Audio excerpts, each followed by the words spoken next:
Connor! Connor! Brianna isn't moving! Emma desperately yelled through the phone. You need to come now.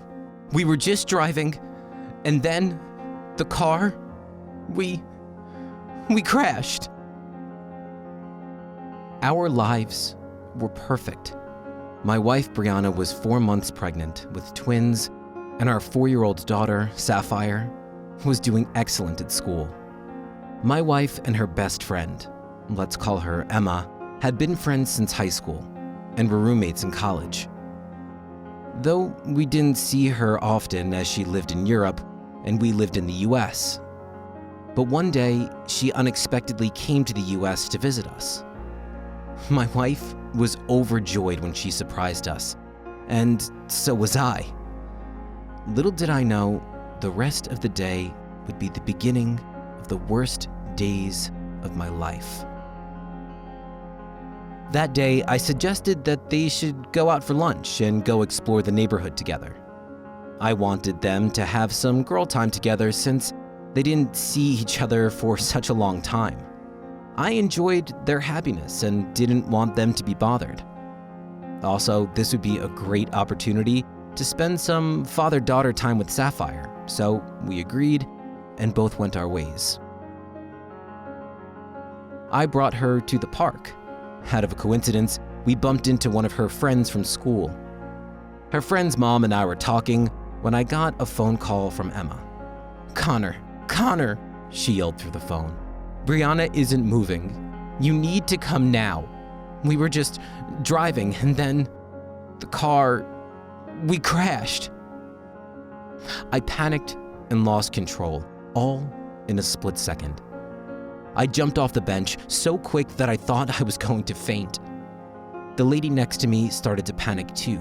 She kept asking what was wrong, but I ignored her as I could only focus on 2 things: getting Sapphire and driving to the hospital as soon as possible. Quickly after I settled Sapphire at the back seat, I jumped behind the steering wheel and started the engine. It was a 25-minute drive from the park. I tried to focus as I had to speed up with my daughter in the back. I had no idea about my wife's situation, but I could only think about the worst scenario. I couldn't think of anything else. My wife crashed. They flipped over, and now she wasn't moving. I was so scared. Was my wife dying? I kept increasing speed, ignoring traffic lights, and after only 15 minutes, I made it to the hospital. I rushed towards the ICU with Sapphire tightly held to my chest. When I got there, I left Sapphire with Emma in the waiting room. Right when I got to my wife's room, a man came out and asked, "Are you the husband?"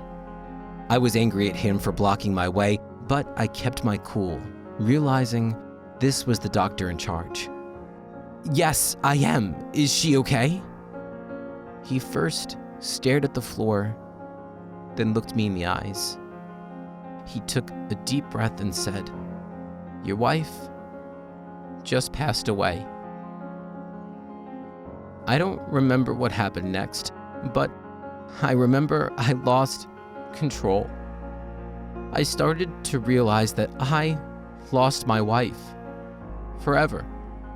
My best friend, the love of my life. She would never come back. The last thing I remember from that day was holding my daughter as she fell asleep. The following day, Emma, who ended up with only some bruises on her body, stayed with Sapphire and me at our house. She would watch over Sapphire so I could get some sleep and process what happened. But my mental condition was getting worse and worse. A few months after my wife passed away, I started leaving Sapphire with Emma more and began drinking. The happy and careful father I once was gone. Soon, the drinking became an addiction that nobody except me knew about. One morning, I was having a terrible hangover.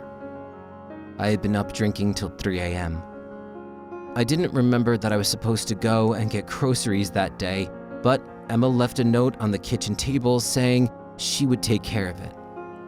But she had no idea. She had no idea she left an alcoholic, depressed father alone with a 4-year-old girl.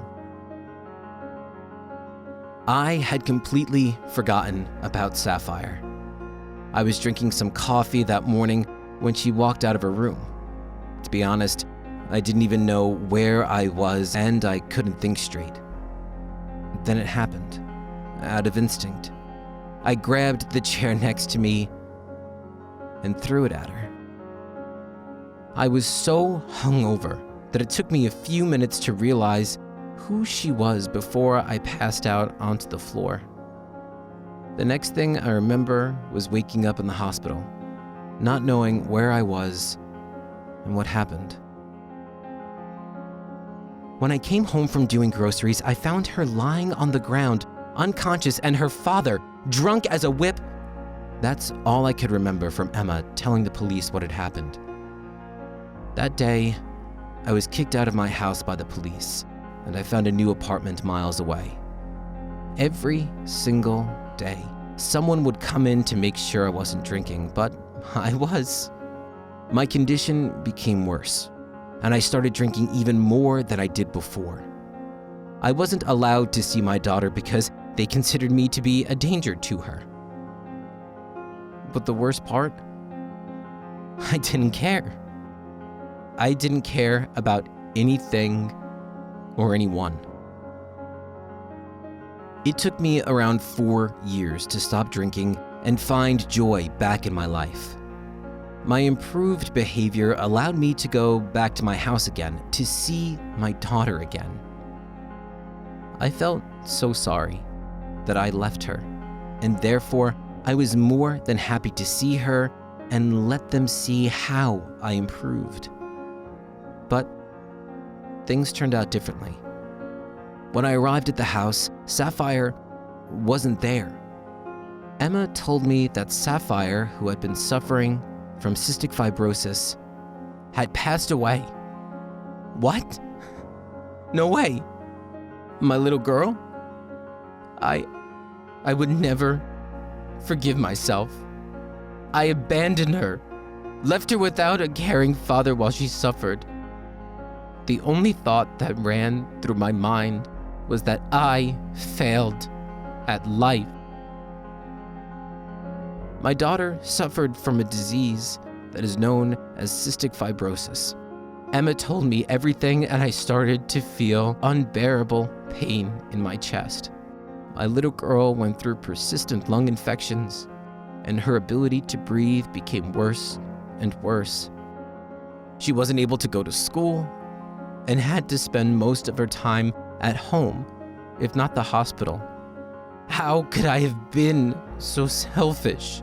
How could I leave my daughter suffering with no father around? In those 4 years, I never heard a single word from anyone, but to be honest, I can understand why no one wanted to speak to me. But here I am today. Emma moved back to Europe, and I found a new job of fostering children. I have experienced immense grief and guilt from what happened, but through all of it, I have managed to slowly recover and find a purpose in life.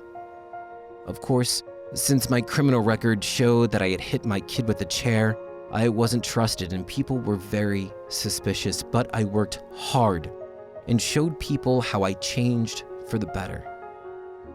What helped me the most was talking about what happened. I talked to people a lot about everything, like what I have been through, my deep depression, and how I lost my child and the love of my life. Being around all of the foster children fills the cavities in my heart from what was stolen from me. There's a specific little girl whom I have a good relationship with, as if she were my daughter. Although it's too late, I know that I'm now committed to never drink again. My purpose in life is to always help and be there for these foster children. And I just hope that no one will ever have to experience the tragedies that I did.